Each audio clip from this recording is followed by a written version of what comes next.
The Royal Marines are Britain's elite fighting force. Trained and equipped to wage war anytime, anywhere. These guys bring the pain in any terrain.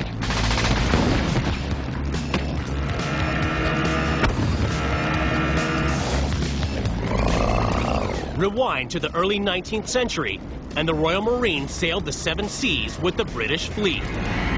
Acting as on-ship security, they had to be tough and disciplined. In 1815, after Napoleon's French army was defeated, the Royal Marines were given the task of guarding him as he was taken to exile. Asked to inspect his British captors, Napoleon commented, "Much might be done with 100,000 men such as these." Napoleon was right. The Royal Marines would use well-trained units which can do a variety of jobs. They can either be inserted amphibiously or they can be put in by helicopter. And they can actually operate in a variety of different sorts of terrain. Fighting in all environments demands firearms that can cope with extreme conditions and a lot of abuse. In World War II, the Royal Marines were issued with the British Rifle Classic, a .303 caliber legend that would prove to be every bit as tough as the Marine carrying it, the Lee Enfield. Over 100 years old, it's one old-timer you wouldn't want to tangle with. The Enfield rifle is probably considered by most experts as one of the best military bolt-action service rifles ever issued. A rugged gun, an incredibly reliable gun. For example, it feeds from a 10-round box magazine that was charged with stripper clips, 5-round stripper clips, very quick to load. As far as cycling action, you can imagine cycling action on a gun when it fired, very simple to cycle the action and get another round in the gun. It worked very quickly. The Royal Marines were able to get rounds down at a pulverizing pace, a skill they enhanced through a legendary drill of furious bolt and trigger action. The British Marines trained to a standard of 15 aimed rounds a minute. And with this, there's no problem in meeting that. In fact, the Royal Marines could do about 30 rounds a minute. This devastating volley of fire was named the Mad Minute. Imagine, if you will, a battalion of perhaps 800 men in fire positions, each of them firing 15 rounds a minute. And these are men who are capable of hitting a man-sized target most times at 600 yards. I mean, the Mad Minute from an infantry battalion would present what the great cliché wall of fire really means. When the Germans ran across the British Marines, they thought they were being shot at with machine gun fire rather than rifle fire. The mud, rain, grit, and snow of European operations never proved too tough for the Lee Enfield. But in Asian theaters where jungle prevailed, a few modifications were needed.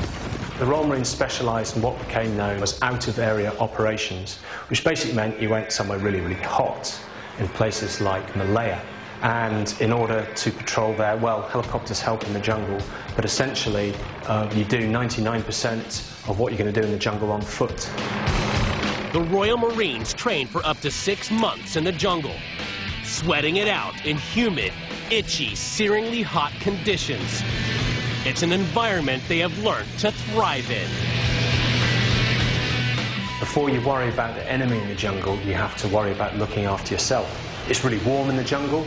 There's lots to drink. If you know where to look, there's lots to eat. And when the sun sets, it is literally pitch dark.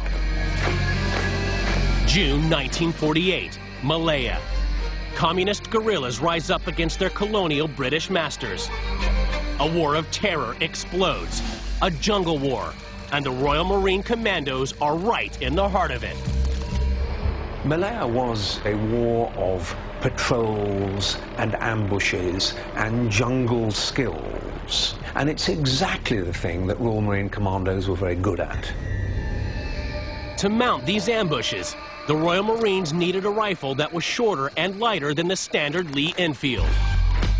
This is a gun that was designed based off of the input that the British were getting from their troops in the Far East. That the heavier #1 Mark III was just too big, too long, too bulky in a jungle environment, too heavy to carry around, and they wanted a lighter carbine, hence the name jungle carbine. The new jungle carbine was a rumble in the jungle knockout champ. It was 4 inches shorter than the standard Lee Enfield. The bolt knob was drilled out to lose weight. A flash suppressor and a rubber butt pad were added to help absorb the increased recoil. #5 Mark I jungle carbine is kind of the last of the Lee Enfield series. Saw limited service and really was coming into service the same time that a full-size battle rifle would be more applicable. After its jungle boogie in Malaya, the carbine and the Lee Enfield clan it derived from were phased out. The 1950s saw the Lee Enfield replaced as the standard British rifle by the SLR, the self-loading rifle. It was Britain's first semi-automatic, and the Royal Marines quickly took a shine to it. This is the SLR, the self-loading rifle, or L1A1, a semi-automatic 7.62 millimeter gas-operated weapon. This is sort of the standard weapon of the Royal Marines well up into the 80s. A very, very, very good weapon. Like the Lee Enfield, the SLR had to fight in the wildest, remotest battlefields on Earth. Battlefields like the Falkland Islands. The Falklands are a small group of British-owned islands situated in the southern Atlantic Ocean. When Argentina invaded the islands in 1982, the Royal Marines sailed halfway around the world to take the fight on. It would be a fascinating matchup. The Brits and the Argentinians were both packing SLRs. Only difference, one side had the fully auto version. The SLR that the Royal Marines were using is a semi-automatic weapon. Every time you pull the trigger, it fires 1 round. The Argentinians had the FAL version, but theirs was fully automatic. Having a full auto capability means lots of lead, but it comes at the price of accuracy. And Marines are all about accuracy. Firing an SLR on automatic, I think you'd just do for fun or in a Rambo movie. The muzzle climb would be so big that the first shot would be the only one actually going in the direction of where you're aiming. When you fire the SLR fully automatic, the first round is there, the second round's there, the third round's there, and anything after that, it's an anti-aircraft gun. The Royal Marine Commandos were not going to let rate of fire beat them. They took the fight to the Argentinians on a quality, not quantity basis. This was a war that they were born for. Leading their tactical charge was Brigadier Julian Thompson. Major General Julian Thompson, then Brigadier Thompson, is a first-rate technician. He was able to land his force quickly and then establish a base and then operate out of that base to retake the Falkland Islands. But Thompson and the Royal Marine Commandos weren't just fighting the Argentinians.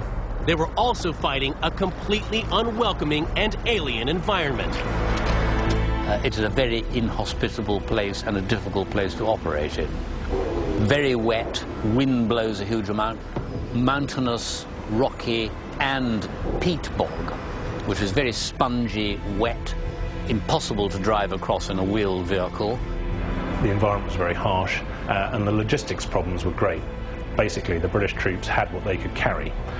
They had to march something like 90 miles from San Carlos, where the landing had taken place, to Port Stanley to actually fight the battles. And they did that, virtually carrying everything on their back.